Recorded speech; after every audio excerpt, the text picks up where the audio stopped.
Une visite à l'hôpital, censée apporter réconfort et soin, se transforme en cauchemar public quand un riche millionnaire lève la main et gifle sa femme enceinte devant des patients et du personnel stupéfait. Il pense que son pouvoir et son argent vont le protéger, que l'humiliation pourra la réduire au silence. Mais ce qu'il n'avait jamais imaginé, c'est que le médecin qui entre dans la pièce n'est pas n'importe quel médecin. C'est son père, et c'est un milliardaire avec assez d'influence pour briser l'empire bâti sur la cruauté. Ce qui suit est un affrontement d'arrogance, de révélation et de justice rendus sous les yeux du monde. Croyez-moi, la fin vous laissera sans voix une fois que nous plongerons dans cette histoire. Dites-nous à quelle heure vous écoutez et d'où vous nous suivez. Laissez un commentaire ci-dessous, nous serons ravis de vous lire. Le hall de l'hôpital brillait de sol en marbre poli qui reflétait la froide lumière fluorescente au-dessus. Les infirmières poussaient des chariots remplis d'instruments stériles et les patients attendaient en silence sur des rangées de chaises en plastique. L'atmosphère portait le poids habituel d'une urgence contenue, où les bips des moniteurs et le murmure des voix se fondaient en un bruit de fond constant. C'était le genre d'endroit où la vie et la mort se frôlaient à chaque heure, et pourtant personne n'aurait pu prévoir ce qui allait se produire. Au centre du hall, un homme d'une trentaine d'années avancées se tenait avec l'assurance de celui qui croit posséder le monde. Son costume coûteux était taillé à la perfection, un tissu qui parlait plus fort que les mots de richesse et de pouvoir. À ses côtés, sa femme enceinte, une femme d'une trentaine d'années au teint pâle et aux yeux fatigués, gardait une main posée sur son ventre rond. Elle était venue pour un simple contrôle, mais la tension entre eux était déjà palpable. Sa voix avait tremblé quand elle lui avait demandé de se calmer, et ses épaules s'étaient raides comme si elle se préparait à la tempête. La tempête arriva sans prévenir. En un seul geste, le millionnaire leva la main et la frappa au visage. Le bruit de la gifle résonna dans le hall stérile comme un coup de feu. Les conversations se figèrent. Les bips des machines semblèrent plus forts, amplifiant le choc. Les infirmières stoppèrent net. Un dossier tomba au sol, et chaque tête se tourna vers la scène qui se déroulait au milieu du hall. Un instant de silence pesa lourdement, puis ce fut l'aspiration brutale de dizaines de témoins, un souffle collectif qui parcourut la salle. Une mère serra son enfant contre elle. Un homme se leva à moitié, incertain d'intervenir. Quelqu'un murmura « Il vient de la frapper, elle est enceinte ». Les mots se répandirent comme une flamme, alimentant l'incrédulité qu'une telle brutalité puisse avoir lieu ici, dans un lieu destiné à protéger la vie. La tête de la femme bascula sous la force du coup. Ses cheveux tombèrent sur son visage, collés à des larmes déjà présentes. Une main serra sa joue, tandis que l'autre se crispait autour de son ventre, comme pour protéger l'enfant. Ses genoux cédèrent, et elle tomba dans la chaise derrière elle, le poids de l'humiliation plus lourd encore que la douleur. Le millionnaire se tenait au-dessus d'elle, le torse soulevé, le visage déformé par le mépris. Il ne montrait aucune honte. Ses lèvres se tordirent dans un sourire à peine perceptible, comme s'il défiait quiconque de le contredire. Il ajusta son bouton de manchette avec un calme étudié qui glaça davantage les témoins. Ce n'était pas un accident, pas un accès incontrôlé de colère. C'était une démonstration de domination. Les murmures remplirent l'air. Une jeune infirmière serra son téléphone, partagé entre son devoir et l'envie d'enregistrer. Un vieil homme secoua la tête en marmonnant sur la perte de morale. Deux adolescents dans un coin avaient déjà levé leur caméra, les petites lumières rouges clignotant, fixant le moment pour toujours. Le monde extérieur allait bientôt savoir ce qui venait de se passer. La femme enceinte tenta de relever la tête, ses yeux brillants de douleur et de choc. Elle le regarda comme pour chercher un fragment de l'homme qu'elle avait aimé, mais elle ne vit que du mépris. Elle comprit en un instant que plus rien ne serait jamais pareil. La pièce resta suspendue entre indignation et peur. Personne n'osait bouger, comme si les murs eux-mêmes avaient absorbé la violence. Le millionnaire redressa sa veste et expira vivement, comme pour effacer l'instant. Mais cet instant ne pouvait pas être effacé. Pas ici, pas maintenant. Tous les yeux restaient fixés sur lui, tous les téléphones restaient levés. La gifle résonnait encore et allait déclencher bien plus. Dans ce silence figé, une pensée battait dans la foule comme un tambour. Personne ne pouvait croire ce qu'il venait de faire. Le silence qui suivit la gifle était insupportable. Il s'abattit comme un rideau lourd, étouffant le bruit des machines et le froissement des pas. La femme resta figée, sa paume sur sa joue brûlante et l'autre main serrée contre son ventre rond. Sa respiration était saccadée, chaque souffle résonnant dans le calme. Le monde autour d'elle se brouillait sous les larmes, mais elle se força à ne pas s'effondrer. Elle savait qu'elle devait protéger l'enfant. Son corps tremblait, tandis qu'elle s'enfonçait dans la chaise, l'humiliation l'écrasant. Le mascara coulait sur son visage, traçant des lignes noires sur sa peau pâle, un masque de douleur. La robe élégante choisie ce matin lui semblait une ironie cruelle, son éclat de satin froissé et taché de larmes. Elle agrippa le tissu comme si ce morceau d'étoffe pouvait l'ancrer dans ce moment insupportable. Autour d'elle, la foule réagit. Une infirmière la rejoignit en laissant tomber son dossier. Les patients murmuraient, certains filmaient la scène. Un enfant montra du doigt, sa mère l'écarta vite, l'air vibrait d'incrédulité. « Tu as vu, il l'a frappée. Elle est enceinte. Quel genre d'homme fait ça? Il faut l'arrêter avant qu'il ne soit trop tard. » Les paroles ricochaient, nourrissant la peur. Le millionnaire restait silencieux, les bras croisés, mais c'était sa femme qui attirait tous les regards. Elle portait la blessure visible et sa souffrance captivait l'audience. Ses yeux erraient, attrapant des éclats de compassion. Pourtant, chaque regard creusait sa solitude. Personne ne pouvait ressentir l'angoisse dans sa poitrine. Elle ferma les yeux et murmura pour elle seule une prière de force, une promesse de tenir. Un téléphone tomba au sol, brisant le silence. L'homme jura en le ramassant et les murmures reprirent. Chaque mot portait un jugement, chaque regard une condamnation. Le poids de ces verdicts invisibles tombait sur lui et sur elle. Une infirmière s'agenouilla devant elle, voix basse. « Madame, êtes-vous blessée? Avez-vous besoin d'aide ?» La femme hocha la tête, incapable de parler. L'infirmière posa une main ferme et douce sur son épaule, signe qu'elle n'était pas seule. Dans un coin, un patient âgé s'appuya sur sa canne, secouant la tête. « J'ai vécu assez longtemps pour voir bien des choses, mais ceci est la pire. » Ces mots résonnaient comme un jugement final. La femme se recroquevilla, comme voulant disparaître. Mais elle ne pouvait pas se cacher. Le moment était déjà gravé dans la mémoire de tous et dans les écrans qui enregistraient encore. Le hall, lieu de soins, était devenu une scène de cruauté. Les murmures enflaient, les larmes coulaient plus vite, sa poitrine se soulevait. Elle voulait crier, mais sa voix restait enfermée sous la peur. La gifle n'avait pas seulement marqué sa peau, elle avait marqué son esprit. La pièce vibrait de murmures. Chaque visage tournait vers elle. Chaque mot chuchoté rappelait une vérité que personne ne pouvait effacer. Les suites de ce coup restaient suspendues dans l'air comme une fumée après l'incendie, suffocante, impossible à ignorer. Les murmures dans le hall de l'hôpital enflèrent jusqu'à devenir une marée agitée. Les gens secouaient la tête, chuchotaient avec colère et pointaient leur téléphone vers le couple. Un instant, le millionnaire resta figé sous le poids de tant de regards. Puis il redressa les épaules, lissa le devant de son costume et força un rire trop tranchant pour le silence. « Vous vous trompez tous », annonça-t-il d'une voix qui résonna contre les murs carrelés. « C'est elle qui m'a provoqué, elle le fait toujours. » Ses yeux allèrent d'un visage stupéfait à l'autre, cherchant un signe d'approbation. Mais il ne trouva rien. Le poids de l'incrédulité s'abattit sur lui et son sourire se crispa. Il se pencha vers sa femme, les mots dégoulinant de mépris. « Tu m'as humilié devant tout le monde, tu le fais toujours.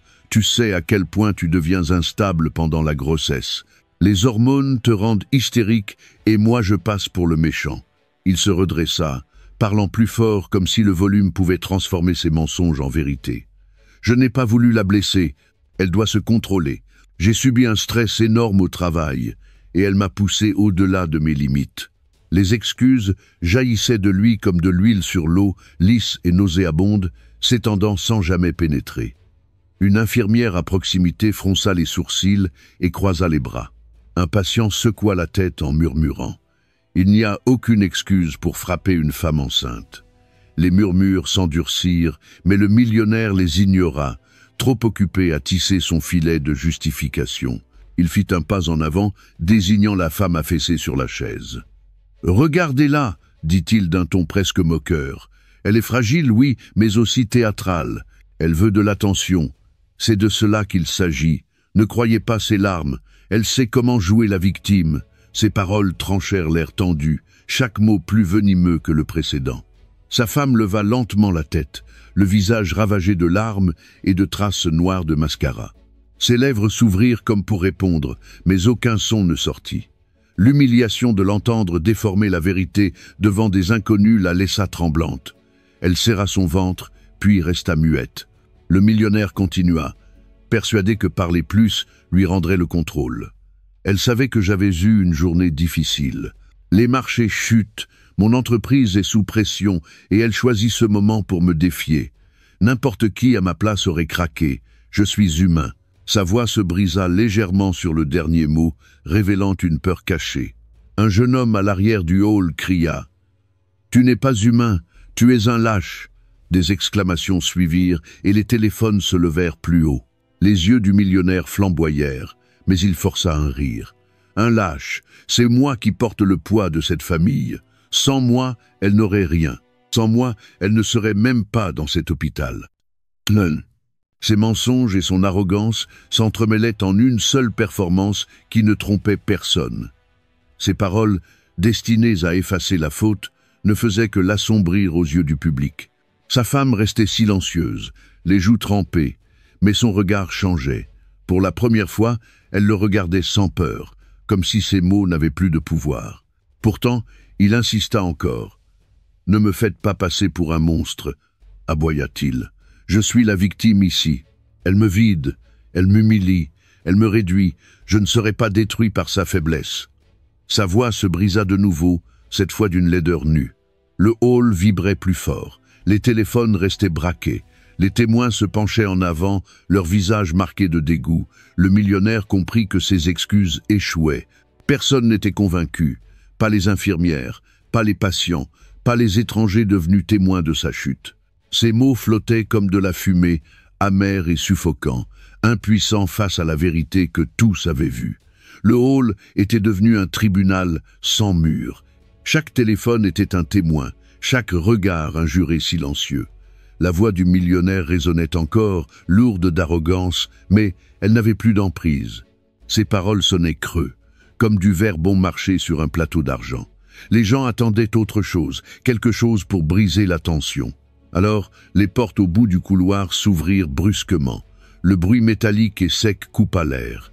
Un homme en blouse blanche fit son entrée, son allure transformant instantanément l'énergie de la salle. Le nom brodé sur sa poche brillait sous les néons, mais peu prirent le temps de le lire. Ce qui comptait, c'était le poids de sa démarche, la fermeté de ses pas. Les conversations cessèrent, les infirmières s'immobilisèrent, même les machines semblèrent se taire. Il était plus âgé que le millionnaire d'au moins 20 ans, grand et large d'épaules, les tempes argentées, les yeux durs et clairs. Son regard se posa sur la femme affaissée, puis sur l'homme debout devant elle. Sa voix trancha l'air comme un scalpel. Assez. Un seul mot, ferme et lourd, et la salle soupira de soulagement. Il s'avança, se plaçant entre la femme et le millionnaire. Sa seule présence servait de bouclier, sa blouse devenait symbole de confiance et de protection. Le millionnaire plissa les yeux, tentant de cacher l'inquiétude. Il redressa les épaules et ricana. « Cela ne vous regarde pas, docteur. Restez en dehors de ça. » Son ton était sec et méprisant, comme s'il parlait à un domestique. Mais le médecin ne broncha pas. Il se pencha légèrement, sa voix basse mais claire. « Vous avez frappé une femme enceinte, devant des dizaines de témoins, dans un lieu consacré à la vie. Cela me regarde, cela nous regarde tous. » Zhao. Des exclamations parcoururent la salle et une femme murmura. « Enfin, quelqu'un qui ne le laissera pas se cacher. » L'énergie changea, la foule devenait une force prête à réagir. Le silence oppressant fut remplacé par un grondement d'approbation. La femme leva un peu la tête, ses yeux pleins de larmes, fixés sur la silhouette du médecin. Pour la première fois depuis la gifle, elle ressentit une étincelle de sécurité. Ses lèvres tremblaient, mais elle hocha doucement la tête, reconnaissant le bouclier dressé devant elle. Le millionnaire ricana en agitant la main. « C'est ma femme, je ferai ce que je veux, n'intervenez pas, vieil homme !» Sa voix monta, mais une fissure s'y glissa. Il jeta un coup d'œil aux caméras qui enregistraient toujours, comprenant que le récit n'était plus le sien. Le médecin resta immobile, sa mâchoire se crispa, ses yeux fixés sur lui. « Vous avez franchi une ligne, » dit-il fermement, « et les lignes, une fois franchies, ne s'effacent pas. » Ces mots tombèrent comme un jugement final, et la salle entière s'y accrocha. Le visage du millionnaire rougit, et il fit un pas en avant. Mais le mouvement de la foule l'arrêta. Une infirmière se rapprocha du médecin. Un patient poussa sa chaise, comme pour bloquer son passage. La salle avait choisi son camp. Et bien que personne ne connaisse encore le lien profond du médecin avec la victime, le pouvoir qu'il portait était indéniable. Il n'était pas seulement un praticien défendant une patiente. Il était un homme dont l'autorité dépassait ses murs. La première lueur de cette vérité prenait forme dans le silence qui suivit ces paroles. L'air dans le hall de l'hôpital était chargé, traversé d'une tension prête à se rompre d'une seconde à l'autre. Le médecin restait ferme, mur immuable entre la femme enceinte et son mari enragé. Un instant, la foule pensa que la gifle serait le sommet de l'horreur. Mais le millionnaire n'en avait pas fini. Son orgueil était blessé, et son instinct le poussait à reprendre le contrôle avec les seules armes qu'il connaissait, la richesse et l'influence. Il laissa échapper un rire amer, bas d'abord, puis de plus en plus fort jusqu'à trancher le murmure ambiant. Sa voix portait l'arrogance d'un homme à qui personne n'avait jamais dit non. « Vous croyez vraiment pouvoir vous dresser contre moi? Je peux acheter cet hôpital d'un simple trait de plume. Je peux renvoyer chaque infirmière, chaque agent, et fermer cet étage si je le veux. Comprenez-vous à qui vous parlez ?» Des exclamations traversèrent la foule, suivies d'un silence inquiet. Quelques infirmières échangèrent des regards nerveux. Certains patients se tassèrent dans leur siège, incertains que ces menaces soient vides ou terriblement réelles. Ces mots dégoulinaient de venin, chaque syllabe destinée à écraser l'esprit de quiconque osait s'opposer à lui. Les yeux du médecin ne vacillèrent pas. Son visage resta calme, mais la foule sentit le poids de son silence, révélant une force plutôt qu'une peur. Un silence qui rendait les menaces petites. Frustré, le millionnaire abattit son poing sur le comptoir d'accueil, faisant sursauter la secrétaire. Des papiers volèrent, un vase trembla, et plusieurs personnes sursautèrent au bruit. « Voyez-vous cela ?» aboya-t-il en désignant le désordre. Voilà ce qui arrive quand on me manque de respect. J'ai des amis en politique, j'ai des contacts dans les tribunaux. Si quelqu'un ici témoigne contre moi, je le détruirai. Sa carrière, sa famille, son avenir, tout disparaîtra en un coup de fil. L'âme, la cruauté de ces paroles fit frissonner l'assemblée. Chacun ressentit la morsure de son arrogance comme si ces menaces leur étaient adressées. Pourtant, le médecin ne bougea pas, son regard implacable. La femme assise laissa échapper un sanglot, le visage enfoui dans ses mains. Son corps tremblait, mais quelque chose changea en elle. Elle comprit que sa violence n'était pas seulement physique. C'était un schéma, une maladie qui se nourrissait du contrôle et de la peur. Pendant des années, elle avait vécu sous cette ombre, mais désormais le monde entier la voyait. Le millionnaire se tourna de nouveau vers elle, un doigt pointé. « Et toi ?» gronda-t-il. Tu crois que quelqu'un te croira, tu quitteras ce mariage sans rien. Pas un centime, pas l'enfant, pas même ta dignité. Quand j'en aurai fini, tu me supplieras de rester.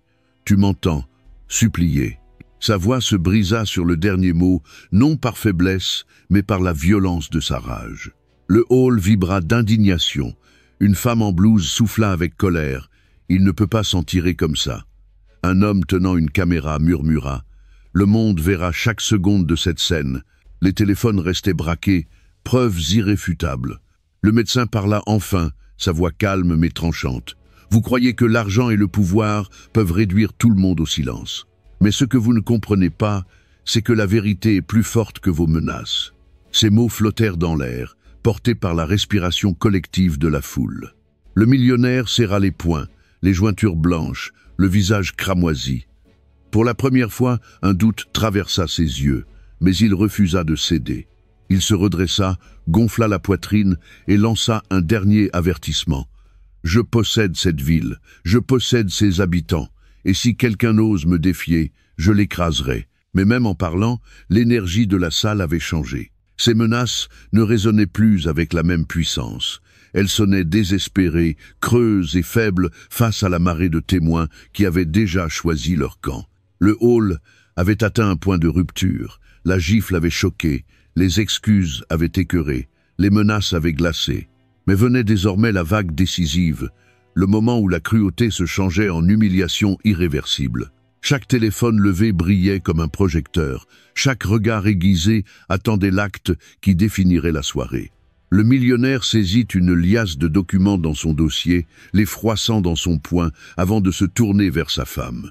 Le papier tremblait, taché d'encre par ses mains moites. « Signe !» ordonna-t-il d'une voix qui tonnait dans le hall. « Ici maintenant, mets fin à ce mariage. Tu pars sans rien. L'enfant ne sera jamais à toi. Fais-le. » Ces mots claquèrent comme une sentence, et il tendit le stylo à ses doigts tremblants. Elle secoua la tête, des larmes silencieuses coulant sur son visage. Son corps se replia, cherchant à disparaître sous le poids de sa rage. « S'il te plaît, » murmura-t-elle à peine audible, « pas ici, pas devant tout le monde. » Mais il ricana, se penchant pour que la foule entende. « Précisément ici, précisément devant eux, je veux que le monde te voie ramper. Je veux qu'il sache qui a le pouvoir et qui ne l'a pas. » Des exclamations remplirent le hall, suivies d'une vague de murmures furieux. Quelqu'un cria « Arrêtez ça !» Une autre voix lança « Elle est enceinte, laissez-la tranquille. » Mais le millionnaire les ignora tous. Ses yeux brillaient d'une cruauté satisfaite. Il enfonça le stylo dans sa main, son étreinte meurtrissant son poignet. Elle tenta de se dégager, mais sa force la domina. Son corps se plia sous la pression, au bord de l'effondrement. Le médecin avança, prêt à intervenir, mais le millionnaire gronda. « Restez en dehors de ça. Elle est à moi. » La salle se figea à nouveau, mais les caméras continuaient d'enregistrer. Les sanglots de la femme enceinte résonnaient contre les murs stériles, bruts et déchirants, écorchant les cœurs. « Tu es en train de me détruire » cria-t-elle, sa voix brisée. « Tu me détruis devant tout le monde. » Ces mots frappèrent l'air comme un éclair, la douleur impossible à nier. Le millionnaire resserra son emprise et plaqua les papiers contre le comptoir. « Signe !» cracha-t-il, « ou je jure que tu regretteras de m'avoir défié. » Les téléphones zoomaient, capturant son visage tordu et le sien ravagé de larmes. La foule bougeait, écrasée par le poids moral de ce qu'elle voyait. Ce n'était plus un conflit conjugal. C'était une cruauté théâtrale, une démonstration de domination. Une infirmière se couvrit la bouche, les yeux écarquillés d'horreur. Un patient âgé marmonnait des prières. Un jeune homme murmura à son ami. « Cela va exploser en ligne, il ne s'en remettra jamais. » Le bourdonnement monta, la vague d'indignation enflant chaque seconde. La main de la femme trembla violemment, le stylo flottant au-dessus de la feuille. Ses larmes brouillaient les mots, les transformant en taches d'encre et de chagrin. Elle tenta de se stabiliser, mais le poids de l'humiliation l'écrasait plus fort que sa poigne. La foule retenait son souffle, la tension insupportable. Et alors elle laissa tomber le stylo. Il tinta bruyamment sur le comptoir, le son résonnant comme un battement de cœur défiant. La foule s'exclama, mais cette fois avec une étincelle différente. L'humiliation avait atteint son sommet, et, en ce sommet, les graines de la résistance se semaient. Le visage du millionnaire se tordit de rage, mais son triomphe s'effritait déjà. Ce qu'il pensait être une preuve de domination exposait désormais sa cruauté dans la lumière la plus crue. Et le monde, à l'intérieur du hall comme au-delà à travers chaque écran, regardait. Le stylo reposait sur le comptoir, son clic métallique résonnant encore dans le hall de l'hôpital comme le glas d'une cloche. La mâchoire du millionnaire se crispa, ses yeux brûlaient de fureur, mais quelque chose avait changé dans l'atmosphère. Pour la première fois ce soir-là, l'équilibre du pouvoir bascula. Non pas à cause de l'autorité calme du médecin ou de l'indignation de la foule, mais à cause de la femme elle-même. Elle leva lentement la tête, des mèches de cheveux collées à ses joues baignées de larmes. Son souffle était instable, mais son regard était différent. Le vide soumis d'une victime avait disparu. À sa place brillait une flamme longtemps étouffée, prête à s'embraser. Ses lèvres s'entr'ouvrirent, sa voix trembla d'abord, mais ce tremblement céda bientôt à la force. « Non !» dit-elle, assez fort pour que les plus proches l'entendent, puis encore, plus fort cette fois, tranchant la tension. « Non, je ne signerai pas, je ne supplierai pas, et je ne te laisserai pas me détruire. » La foule murmura, les têtes se tournèrent, les yeux s'écarquillèrent. Une vague de chuchotements parcourut la salle, entre choc et admiration. Une femme en blouse souffla. Elle a trouvé sa voix. Un homme près de la porte murmura. Enfin, elle se défend. L'énergie du hall monta, portée non plus par la pitié, mais par les premières étincelles de défi. Le millionnaire ricana, se penchant plus près, les mots chargés de venin.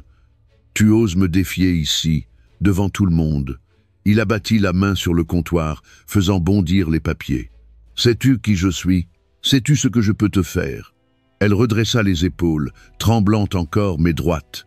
« Oui, dit-elle clairement, je sais exactement qui tu es. Un homme qui pense que l'argent est du pouvoir. Un homme qui croit que la peur peut réduire la vérité au silence. Mais tu te trompes. Tu ne pourras plus me faire taire. » De nouveaux murmures éclatèrent, l'élan de sympathie se muant en force. Les témoins se penchaient, filmant chaque mot, attendant la suite. Ce n'était plus seulement une confrontation, c'était une transformation. Le médecin s'approcha, posant une main ferme, mais discrète sur son épaule, sans parler. Ce moment était le sien. Elle inspira profondément, sa main serrée contre son ventre, comme pour y puiser la force du cœur qui battait en elle. Elle leva le menton, les yeux rivés sur l'homme qui l'avait humiliée. « Pendant des années, je t'ai laissé parler à ma place, » dit-elle, sa voix s'affermissant à chaque syllabe. « Je t'ai laissé tordre la vérité et me convaincre que j'étais faible. Mais c'est fini, je ne vivrai plus dans ton ombre. » Des exclamations jaillirent, suivies d'applaudissements, hésitant d'abord, puis plus forts à mesure que d'autres les rejoignaient. Le son remplit le hall stérile d'une chaleur nouvelle, un chœur défiant contre la cruauté. Le visage du millionnaire vira au rouge, sa rage étouffée par ce soutien qui lui échappait. Il tenta de saisir son bras, mais elle se dégagea d'un geste brusque et net. Elle se leva, tremblante mais droite, son reflet dans les portes vitrées lui renvoyant une force qu'elle-même n'aurait pas imaginée. « Tu penses que je ramperai ?» dit-elle d'une voix claire. « Mais je me tiens debout, et je ne tomberai plus jamais pour toi. » La foule rugit d'approbation, les téléphones scintillaient comme des flashs, immortalisant son geste, ses mots, sa résistance. L'humiliation qu'il voulait graver sur elle était devenue la sienne. Il n'était plus l'homme qui contrôlait. Il était l'homme défié, l'homme exposé, incapable de réduire au silence une voix enfin levée. Et à cet instant, le hall ne fut plus une scène de cruauté, il devint une scène de résistance. Le hall vibrait encore, la foule animée par sa défiance. Elle se tenait debout, tremblante mais intacte, ses mots résonnant comme un serment. Le millionnaire fulminait, la poitrine haletante, le visage déformé par la rage. Il ouvrit la bouche pour lancer une menace, mais avant qu'il ne parle, le médecin avança enfin. Sa blouse blanche oscillait à chacun de ses pas. Il se plaça à côté de la femme, posa une main ferme sur son épaule, puis se tourna vers le millionnaire avec un calme plus tranchant que la colère. Son silence avait été voulu, sa patience mesurée, mais l'instant de retenue était passé. « Tu veux savoir qui je suis ?» Sa voix basse portait pourtant dans tout le hall comme le son d'une cloche. Chaque conversation s'arrêta net. La foule se pencha, téléphone levé, suspendu à l'instant. Le millionnaire ricana, forçant un rire pour masquer l'inquiétude dans ses yeux. Encore un médecin qui joue au héros. « Tu crois que ta blouse te donne autorité sur moi ?» Le regard du médecin ne vacilla pas. Ses yeux fixèrent le millionnaire avec une intensité écrasante. Lentement, il sortit de sa poche une chemise en cuir.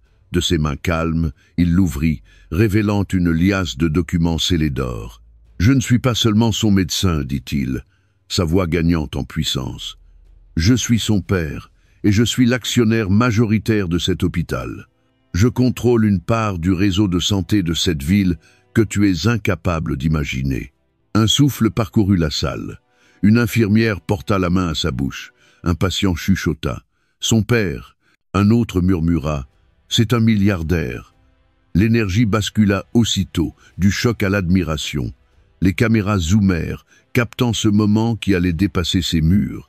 L'assurance du millionnaire chancela, son sourire se figea, ses yeux passèrent des documents à la femme debout à ses côtés. Sa mâchoire trembla, mais aucun mot ne sortit. Pour la première fois, le silence était le sien. Le médecin leva les documents pour les montrer. Voici les titres de propriété, les contrats, les droits légaux. Chaque personne ici sait désormais qu'elle n'est pas une victime sans protection. Elle est ma fille. Et elle est l'héritière légitime de tout ce que j'ai bâti. Le hall explosa en exclamations, en flash, en griffonnements frénétiques de journalistes accourus. Le millionnaire démasqué par un médecin milliardaire. Le secret de l'épouse enceinte révélé. L'histoire s'écrivait d'elle-même. Et l'homme qui croyait tenir la plume n'était plus qu'une silhouette tremblante. Les lèvres de la femme tremblaient, ses larmes coulaient encore, mais ce n'étaient plus des larmes d'humiliation. C'étaient des larmes de libération et de force retrouvée. Elle tourna la tête vers le médecin, sa voix brisée, mais emplie de gratitude. « Père », ce mot seul fit vibrer la salle plus profondément que toute révélation. Ce n'était plus seulement un conflit, c'était un lien de sang. Le millionnaire recula d'un pas, ses chaussures brillantes, grinçant sur le carrelage. Son assurance s'était vidée, laissant l'ombre pâle d'un homme dépouillé de son pouvoir. Il balbutia. « C'est impossible. » Mais les documents brandis, les caméras en marche et la vérité dans les yeux de la femme criaient le contraire. Les derniers mots du médecin frappèrent comme un marteau de juge. « Tu as humilié ma fille, tu as voulu la briser, mais tu as échoué. Le monde regarde, et la justice a déjà commencé. » La foule éclata en applaudissements, leurs voix s'unissant. Le hall stérile, jadis scène de cruauté, résonnait désormais du son de la réhabilitation. La vérité était révélée, et il n'y avait plus de retour possible.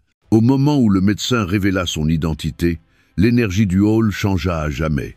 Ce qui n'était que des murmures se transforma en un rugissement, un chœur de choc et de justification. Les menaces du millionnaire avaient perdu toute force. Son arrogance fondit en un bégaiement incrédule. Et maintenant, comme la marée qui s'écrase contre un mur en ruine, les conséquences affluaient tout à la fois. Les téléphones vibrèrent de notifications, tandis que les vidéos de la gifle, de l'humiliation et de la révélation envahissaient Internet. Les écrans s'illuminaient dans chaque coin du hall, des inconnus se montrant mutuellement des extraits déjà viraux en quelques minutes. Les titres défilaient sur les réseaux sociaux.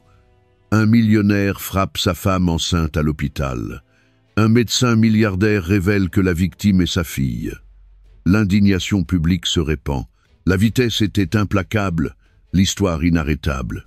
Une journaliste, accourue d'un autre étage, fendit la foule avec un micro, son équipe filmant chaque seconde. Elle cria au-dessus du tumulte. « Monsieur, que répondez-vous aux accusations de violence domestique filmées?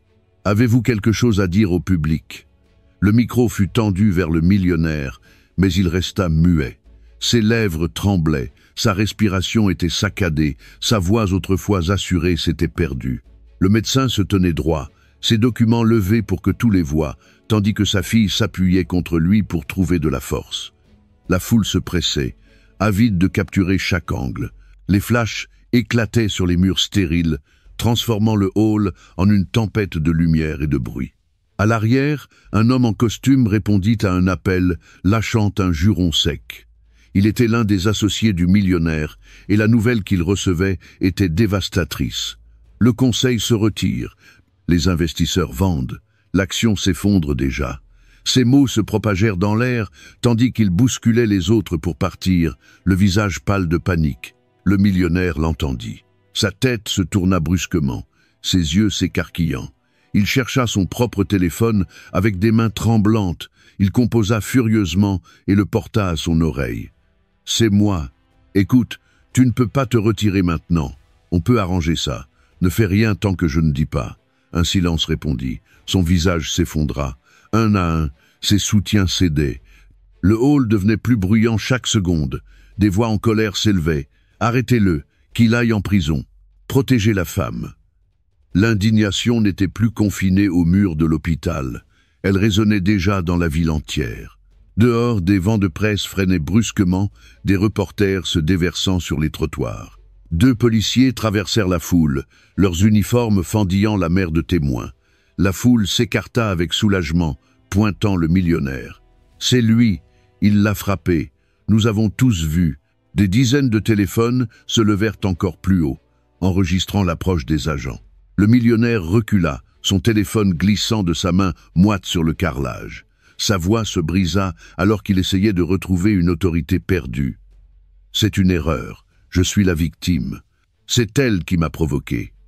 C'est moi qui suis sous pression. » Mais ces mots ne portaient plus, pas avec les caméras braquées, pas avec le monde déjà témoin de sa chute. La voix du médecin résonna claire et forte. « Non, vous n'êtes pas la victime, vous êtes l'agresseur. Et les preuves sont indéniables. » Ces mots tombèrent comme le verdict d'un juge. Les policiers saisirent fermement les bras du millionnaire. Il résista faiblement, bredouillant des excuses, mais la foule éclata en acclamations lorsque les menottes claquèrent. L'homme qui se croyait intouchable se retrouvait menotté, son empire s'effondrant en direct. Alors qu'on le conduisait vers les portes, les flashs le suivaient comme des vautours. Son visage, autrefois masque de fierté, était blême et couvert de sueur. Ses lèvres tremblaient alors qu'il murmurait pour lui-même. Non, ce n'est pas possible. Mais c'était réel. Et le monde entier avait déjà décidé de son sort.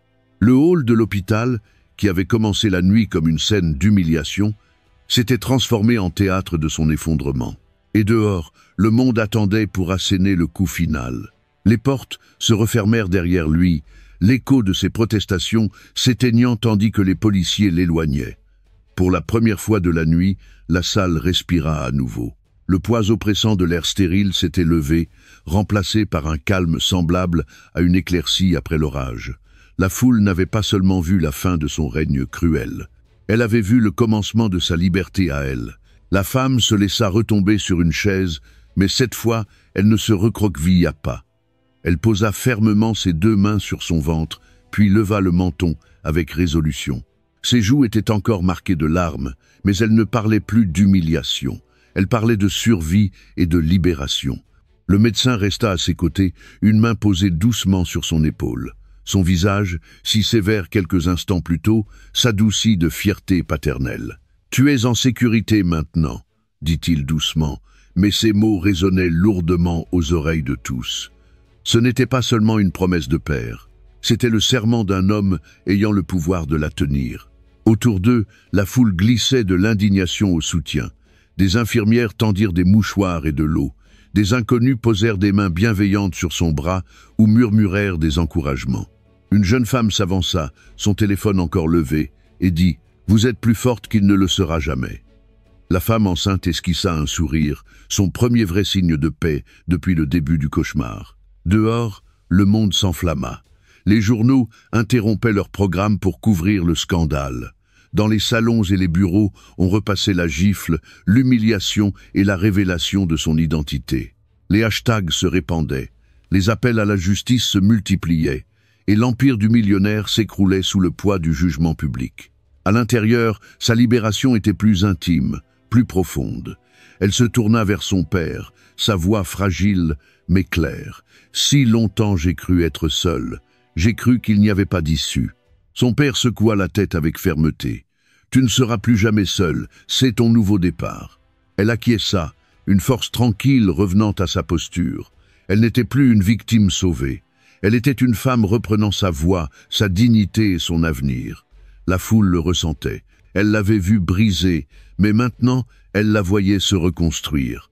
Le médecin souleva doucement sa fille, la guidant vers une salle où elle trouverait enfin du repos. La foule s'écarta avec respect, leurs visages illuminés d'admiration. Certains applaudirent doucement, d'autres murmurèrent des prières, quelques-uns filmèrent encore, conscients d'assister à un moment historique. Plus tard, allongés en sécurité dans une chambre privée, les moniteurs émettaient un bip régulier. Le son du cœur de son enfant emplissait la pièce. Fort, stable et résistant, il répondait parfaitement au chaos qui avait voulu la briser. Elle ferma les yeux et laissa ce rythme l'envahir. La tempête était passée. Elle et son bébé étaient saufs. À l'aube, les journalistes remplissaient les rues devant l'hôpital, leur voix résonnant de titres de chute et de rédemption. Mais à l'intérieur, dans la lueur paisible de la chambre de repos, la femme souriait pour la première fois depuis des années. Elle n'était plus prisonnière de la peur. Elle était libre. Et alors qu'un téléphone proche captait ces derniers mots adressés à son père, sa voix resta ferme, son esprit inébranlable. Aucune trahison ne peut cacher la lumière de la vérité. Dehors, le monde acclama. La justice avait triomphé, et dans le calme retrouvé, sa libération était complète.